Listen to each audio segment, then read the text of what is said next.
Chicken oil. Pakuluan lang siya natin ng pakuluan hanggang sa lumabas ang kanyang mantika.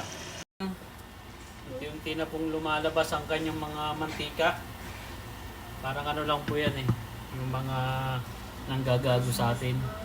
Gisahin natin sila sa sarili nilang mantika. Yan. Joke lang.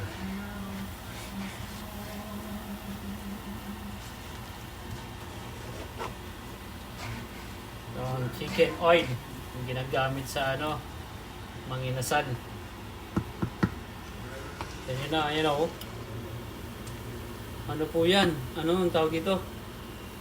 5 kg na balat. 5 kilong balat ng manok.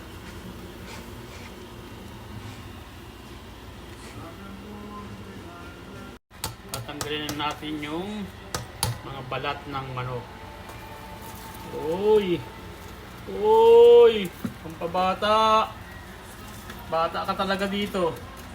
Hindi ka naaabot ng 40. Uy! At ito na. Ang chicken oil natin. Finished product. Pero kulang pa yan. Anuhin pa natin yan ng atswete para magkulay siya. Wait lang mga kapatid. Anuhin lang natin ang atswete.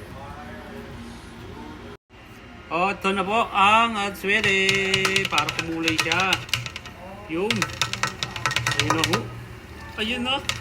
Kumulay siya. Ayan na. Okay.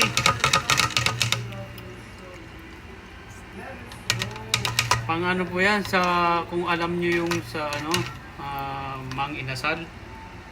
Yan. Yan po yung mga yung ano doon. Chicken oil na inaano nila. Pagawa na tayo. Bitwib.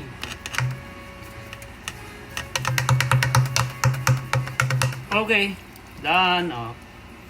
Ganyan na yung kulay niya, no? Wiwi.